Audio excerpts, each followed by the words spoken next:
अस्सलाम वालेकुम। मुनफिद तज्जियों के प्रोग्राम मेरे मुताबिक में खुश आमदीद। मैं हूं शजिया नियाजी और हमारे साथ हैं जनाब हसन निसार। हसन साहब, JIT की रिपोर्ट की वजह से सियासत में काफ़ी भूचाल आया है। सुप्रीम कोर्ट में कल से समाअत का आगाज़ होने वाला है। आपको क्या लगता है, शरीफ फैमिली क्या सबूतों के साथ काउंटर कर सकेगी इस रिपोर्ट को? ये हौसले वाले लोग हैं। वैसे मैं बड़ी दाद देना, आई एम रियली इम्प्रेस्ड।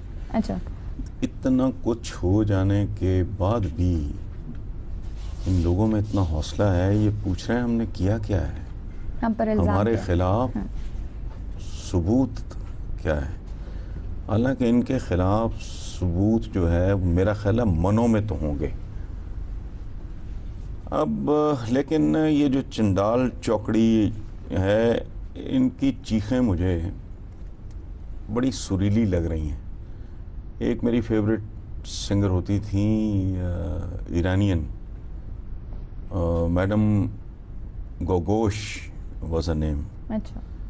अच्छा, फिर इजिप्ट की थी उम्मे कलसूम, फिर लता मंगेशकर, हमारी मलका तरन्नुम नूर जहां। इन सब के सुर इकट्ठे कर लो ना तो इतनी सुरीली जितनी इनकी चीखें हैं। अब हुआ क्या है, ये तफसीलात सामने आ गई हैं कि मियाँ शरीफ मरहूम ने पहली बार कितना टैक्स दिया था, पीनट्स।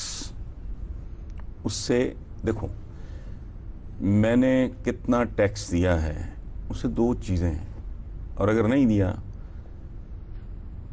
तो मेरी इनकम ही टैक्सेबल नहीं। बिल्कुल।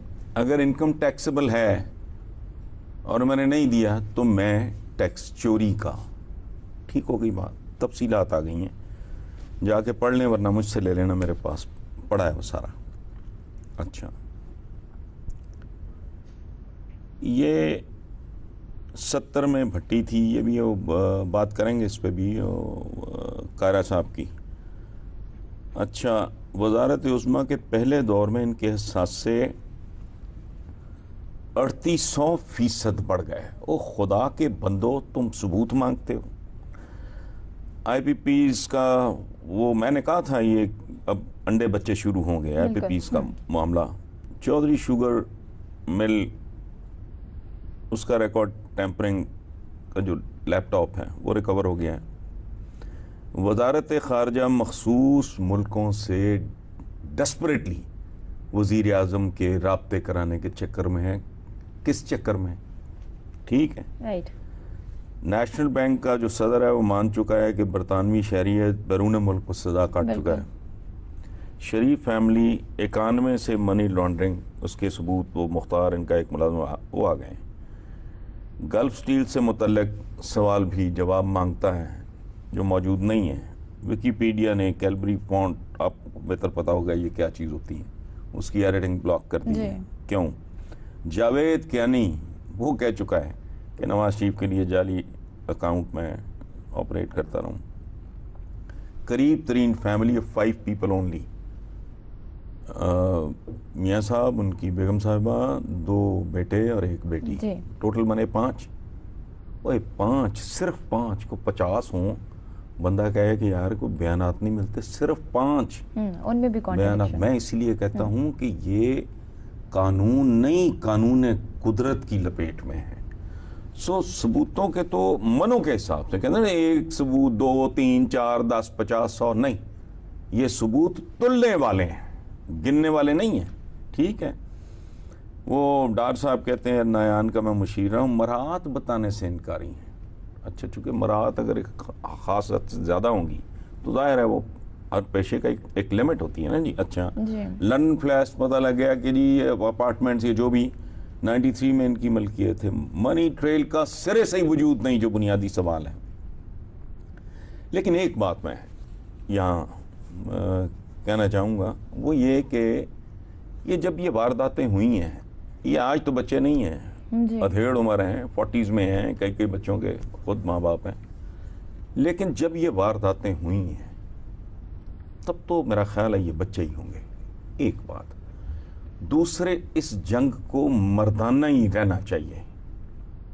घर की बीबियों और ख़वातीन तक ले जाना हमें बतौर मुसलमान, बतौर पाकिस्तानी ज़ेब नहीं देता। ان کو اسکینڈلائز کرنا یا نہیں. اور جو لوگ یہ دلیل دیتے ہیں کہ انہوں نے بے نظیر بھٹو مرحومہ اور ان کی جو والدہ جو ان کی ماؤں کی ایج کی تھیں اس وقت, انہوں نے ان کی کردار کشی کی, یہ کوئی دلیل نہیں ہے. رائٹ. کہ میں ایک جھک مارتا ہوں, میں ایک بدصورتی کا, بد کرداری کا اگر میں مظاہرہ کرتا ہوں تو اس کے جواب میں آپ یا کوئی اور ایسا ہی کرے. رائٹ. یہ سلسلہ کہیں نہ کہیں رکنا چاہیے. صحیح. اچھا صاحب, ایک چھوٹی سی بریک لے لیتے ہیں, پھر اپنی گفتگو کا سلسلہ یہیں سے جاری کریں گے. دیکھتے رہیے میرے مطابق.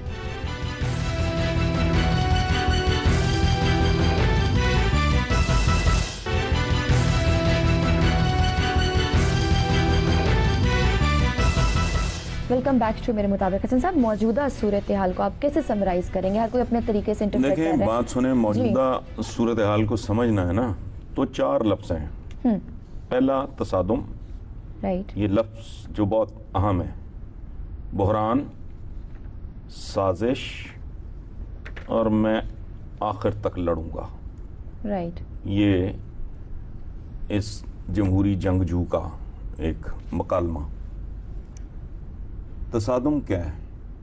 کون کرے گا اور کس کے ساتھ کرے گا, یہ کر کے دیکھیں.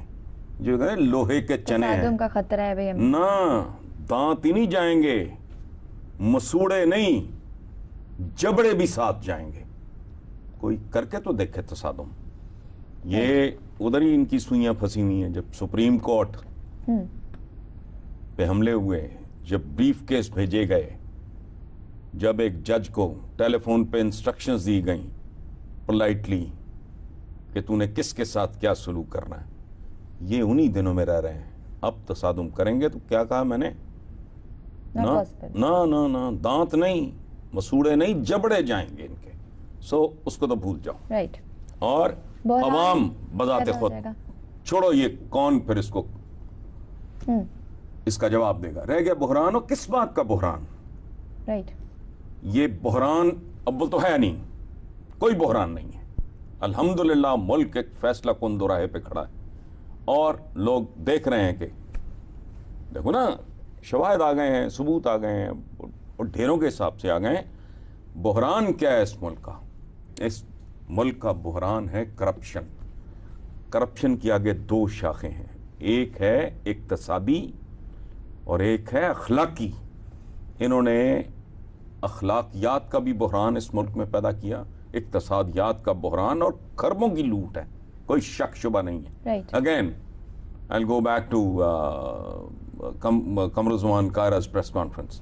دیکھو تو صحیح, اور دیکھو بڑی محبت, بڑی کمٹمنٹ, ٹھیک ہے اپنی اپنی دنیا ہوتی, لیکن ملک سے محبت یہ نمبر 1 ہے. عوام سے کمٹمنٹ یہ نمبر 1 ہے. ملک سے محبت, ماں, تمہاری ماں کا کوئی زیور نوچ کے لے جائے, اس کے بعد وہ کتنا ہی پیارا ہو, اٹس ناٹ ٹالریبل. سو بحران کوئی نہیں. بحران تب ہوگا اگر یہ اپنے منطقی انجام کو نہیں پہنچتے. اس کی وجہ ہے, اس کا مطلب ہے کہ قائد اعظم محمد علی جناح کے بنائے ہوئے ملک کے کرتوں دھرتوں اور عوام نے کرپشن کو اپنے قومی نشان کے طور پہ ایکسپٹ کر لیا ہے. اس بحران کو ہمیشہ کے لیے گہرا دفن کرنا ہے.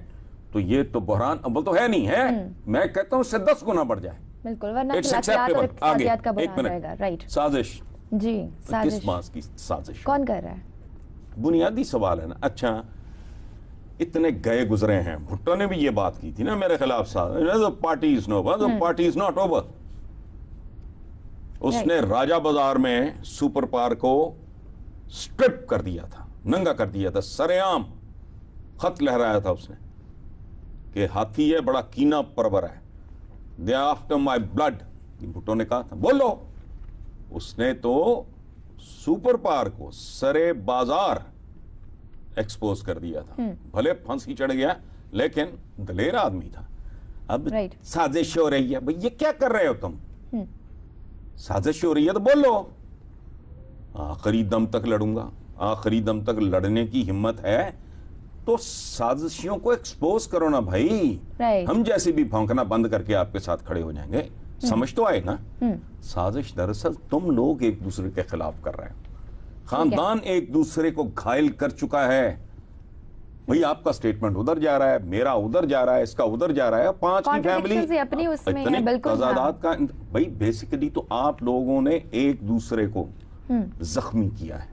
ठीक अपने है, अच्छा अब चलो आगे। जी, मैं आखिरी दम तक लड़ूंगा या कोई इस ये तरह का उन्होंने बात जुमला। की कि मैं, हाँ, इस मुसाफिर जुमले नहीं की होगा। औकात क्या है? देखो बात सुनो, मुल्की कानून से लड़ने वाला, उसे कन्फ्रंट करने वाला बागी होता है। समझ गए आप? इसको भूल जाएं, एक्सेप्टेबल। मैं डे वन से ये कह रहा हूं, ये कानून कुदरत की जद में है। तो मैं देखता हूं कौन माइका लाल जो है वो कानून कुदरत से लड़ने की जुर्रत दिखाएगा और फिर बच के भी निकल जाएगा। ये नहीं होना। ये जो बात करते हैं कि आखिरी तक, वो आखिरी सबूत तक लड़ेंगे, बेसिकली इनको रिकंस्ट्रक्ट करना चाहिए अपना जुमला। लेकिन हम क्या आखिरी सबूत तक लड़ेंगे। सवाल वही है ना, क्या ये लड़ सकेंगे? जैसे नेशनल एक्शन कमेटी वुकला की, उसने भी अपील कर दी है कि मुस्ताफी हो वज़ीर आज़म साहब जब तक सुप्रीम कोर्ट फैसला नहीं करती, और शरीफ फैमिली को एग्जिट कंट्रोल लिस्ट पे डाल देना चाहिए। JIT के आने के ना कुछ मेरा ख्याल है इमीडिएटली आफ्टर दैट मैंने शायद रिपोर्ट कार्ड में ये बात की, मुझे याद नहीं, क्योंकि पिछले दिनों मैंने काफ़ी सारे चैनल्स मैंने एक बात की थी कि ये जितना इस मामले को तूल देंगे उतना ही इनकी तकलीफ और तजलील में इजाफा होगा। इनकी अजियत और इनकी तजलील स्नो बॉलिंग शुरू कर चुकी है।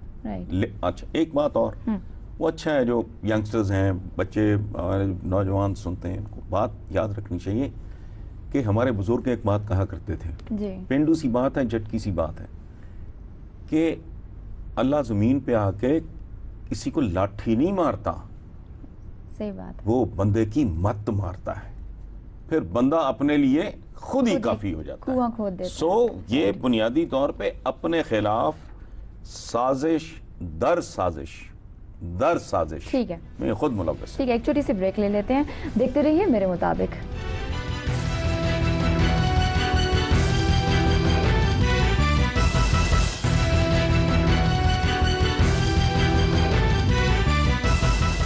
वेलकम बैक टू मेरे मुताबिक। हसन साहब, नून लीग के कुछ रहनुमाओं का बड़ा शदीद एतराज़ है कि जुडिशल एकेडमी की लाइट्स रात गए तक अभी तक जलती हैं, वो अभी तक JIT काम कर रही है, क्यों कर रही है? इसका मकसद कुछ और था? पहली बात तो ये है कि इन लोगों को ना, इनके लिए रहनुमाओं का लफ्ज़ इस्तेमाल नहीं करना चाहिए, लेकिन हमारे यहाँ चूँकि लफ्ज़ों की तज़लील और तौहीन बहुत होती है, सोचे समझे बगैर लेजेंड है फलाना, यूँ ये लफ्ज़ हैं जो रगेद देते हैं हम, ये कहाँ से आ गया लीडर। बहरहाल देखो कहाँ की बत्तियां जल रही हैं। जुडिशल एकेडमी, जुडिशल क्या है? अदालती, ऐसे ही करेंगे उर्दू में ना। अगर उसकी बत्तियां रातों को भी जल रही हैं तो इसका मतलब ये है कि कौम रोशनी की तरफ जा रही है, अंधेरों से निकल के रोशनी की तरफ जा रही है, और ये काम रुकने वाला है नहीं, और इससे रुकना चाहिए भी नहीं। अल्लाह करे जुडिशल एकेडमी की बत्तियां मुसलसल जलती रहे। हाँ, और मेरी दुआ है JIT वालों, जागते रहना। सही, अवाम बिल्कुल इनके साथ खड़े हैं, इनके दाएं बाएं पीछे खड़े हैं, ये जागते रहें ताकि हम सुकून से सो सकें। ये जो 70 साल खा गए, जिसमें से 35 सीधा एक खानदान खा गया। अच्छा, कुछ हल्कों का ये ख्याल है कि अगर नया वजीर आज़म बनाना पड़ गया तो कुलसूम नवाज साहिबा, छोड़ो यार इस सवाल को, बीबी है, नहीं आगे नेक्स्ट। अच्छा, इसमें मैं कमेंट नहीं करना चाह रहा, बस छोड़ो। वज़ीर आला KP के परवेज खट्टक साहब ने कहा है कि अगर नवाज शरीफ बच गए तो सूबे में करप्शन की मैं इजाज़त दे दूंगा, अगर वो इस केस से निकल गए तो। मैं कसमन कहता हूँ, मैं हमेशा के लिए दयानतदारी पे लानत भेजूंगा। एक बात, मेरी एक बेटी है, उसका नाम है मोहम्मदा, मेरे बड़े बेटे का नाम है हातिम, छोटे का नाम है हाशिम, ठीक है? मैं उनको मुकम्मल तौर पे ब्रेन वॉश कर दूंगा। मैं उन्हें बताऊंगा कि अगर या ये मुल्क छोड़ना है, अगर रहना है तो टॉप टू टो करप्ट होना है। सो परवेज खटक ने ठीक कहा। मैं पहले भी किसी सवाल के जवाब में आपको कह चुका हूं कि इसका मतलब यह है कि इस कौम ने करप्शन को ग्लोबली बैनुल-अक़वामी तौर पे अपनी पहचान के तौर पे तस्लीम कर लिया है। एक्सेप्ट कर लिया। हाँ। राइट, ठीक है। अच्छा, पीपल्स पार्टी के कमरुज़्ज़मान कायरा ने बड़ी धुआंधार प्रेस कॉन्फ्रेंस की है। कल उन्होंने कहा कि LNG का राज बता दें। मियाँ साहब घुट घुट कर मरने से बेहतर है राज बता दें ताकि हम जमहूरियत को बचा सकें। और इस तरह बड़े उन्होंने सवाल किए हैं, मोदी से दोस्ती का राज बता दें, उसामा बिन लादेन से पैसे लेकर जमहूरी हुकूमत गिराने का राज बता दें। तो इस तरह के उन्होंने बड़े क्वेश्चंस उठाए हैं। देखें, मैं चंद चीज़ें, जी, ये लोग कहते हैं कि मुद्दा अलय नंबर 1 का दावा है कि उनके वालिद 1970 की दहाई में अरबों रुपए के एहसासों के मालिक थे, जी, लेकिन फिर इनकी सनत को कौमी तहवील में ले लिया गया। मैं पिटता रह गया को यार फ्लोर मिल्स, जिनिंग फैक्ट्रीज मामूली उसी तरह का ये था, ठीक है। राइट, ताहम मियाँ शरीफ मरहूम के टैक्स गोशवारे उसके बरक्स तस्वीर पेश करते हैं। रिकॉर्ड के जायजे से पता चलता है कि 69-70 में मियाँ मोहम्मद शरीफ के एहसासों की मालियत 1 मिलियन रुपए थी। जी, क्या कह रहा हूँ? 1 मिलियन रुपए, यानी 10 लाख। अच्छा, मियाँ शरीफ की दौलत में 1980 की दहाई के आखिर और 1990 की दहाई में इजाफा होना शुरू हुआ। उनकी दौलत में 92-93 के दौरान 4.3 गुना इजाफा हुआ और एहसासों की मालियत 7.53 मिलियन रुपीस से बढ़ के 32.15 मिलियन रुपए तक पहुंच गई। हुजूर लंबे खाते हैं, अब टाइम है नहीं। मुझे ये आजकल मुझे कोफ्त हो रही है कि हमारे प्रोग्राम की ना ड्यूरेशन, लेकिन खैर मैं इधर उधर कसर निकाल लेता हूँ, छोड़ो। राइट, JIT को जो रद्दी की टोकरी कह के मुस्तरद कर दिया था, ये है वो रिपोर्ट। चले इस पर हम इजाजत चाहेंगे। लिखना ना भूलिए, www.jiotv पर अपना बहुत सा ख्याल रखिए। अल्लाह हाफिज़।